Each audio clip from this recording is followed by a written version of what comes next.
But no, I want to ask about the Patriots because, okay, one of the things I got to watch this weekend. So there's this 10-part Dynasty, 10-part series coming out called the Dynasty on Apple TV. The Dynasty. Right? So are you in it? Yep. I mean, I'm talking to you like I am. Yeah, of course you are. I'm in it. You literally, yeah, Yes. you are. So you're like the J. Ed. You're to this what J. Ed Donde was to the Last Dance. Right? Like, Yeah, something like are you gonna that. be the first voice we hear? Yeah, like not the first basically voice. carry it. You gonna carry it? No, not the first voice in there. But yeah, this is this 10-part series, and I think, see, it's hard to separate, and you'll have to tell me because, being here, being in New England, and seeing it from start to finish, there's a lot of stuff that I know, and a few things in there. There are a few eye-opening things that are like, oh, okay. That's what I was gonna ask you. At this point, yeah, I knew the story. You've written the books on the Patriots. What is untold at this point? A couple of things. I will say this without any spoilers. As you get toward the latter episodes, like, you get to that second half, like 7, 8, 9, now we start talking about the breakup. And it always, it's whether in football or life, you start talking about divorce and drama. He said, the whole thing. Well, this is my perspective. This is my perspective. Just the tension that started to develop between Brady and Belichick and Robert Kraft in the middle and some of the decisions that he had to make. There were some statements made by people involved that surprised me.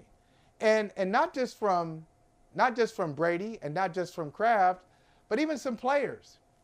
Some players spoke up. And I also want to mention not just the divorce, but in 2016, when Donald Trump is running for president and Tom Brady has a Make America Great Again hat in his locker, and Bill Belichick writes a letter that Trump reads in New Hampshire, and Robert Kraft is friendly, and these players are like, oh, what?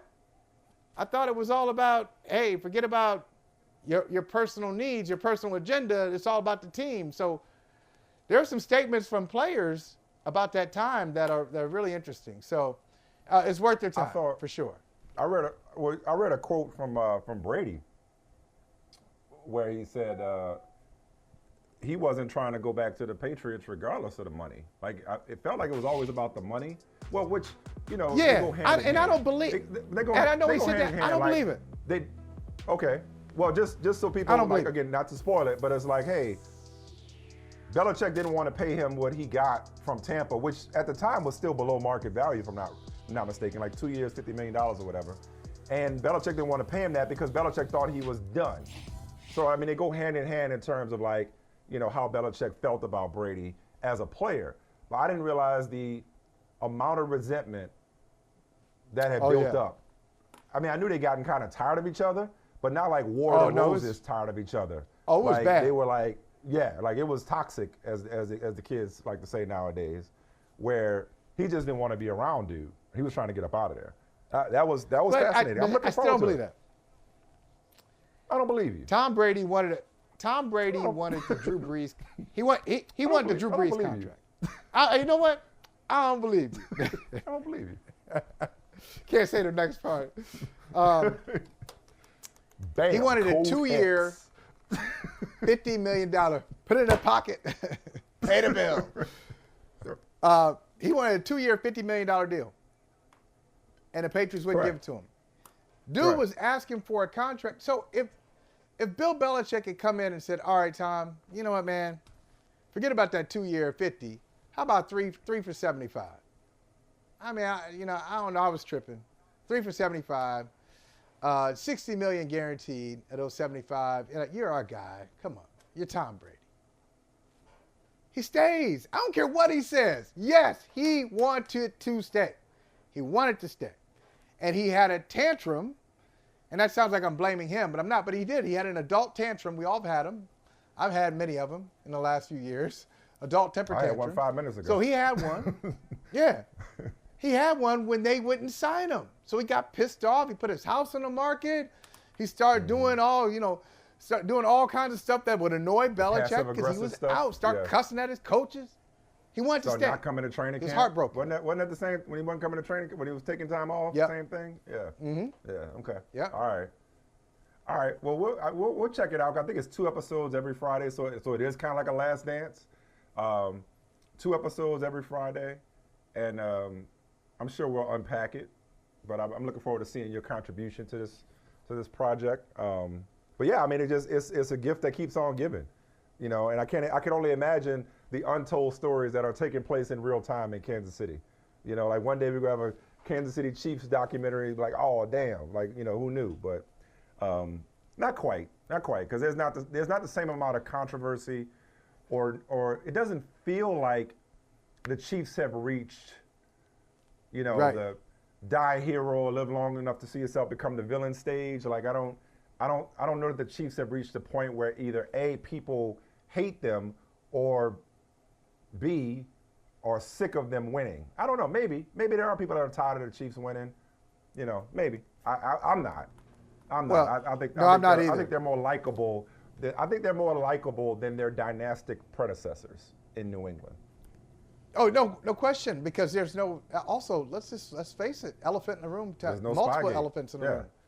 Yeah, no scandals. No 2 scandals. right. There's They ain't lose no Gates first with this round team. picks. Yeah. There's a Gates barbecue, They lose it. but there's no Gates. Yeah. There's a ooh. You like that? I like that. I do. That was that. That was more on the corny side.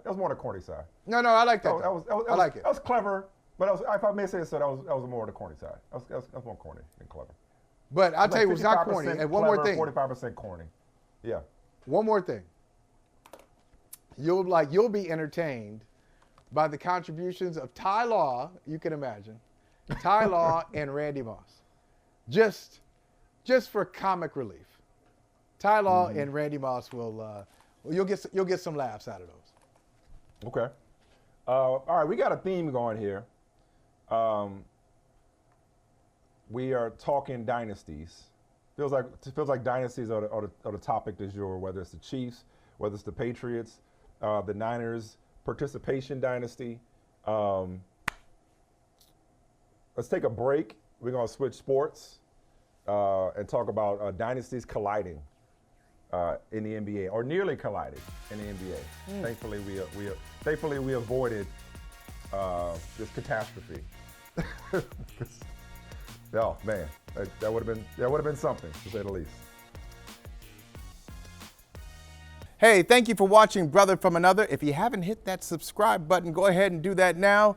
Don't forget, you can catch us 3 to 4 weekdays on PeacockTV.com and on Sirius XM Channel 85.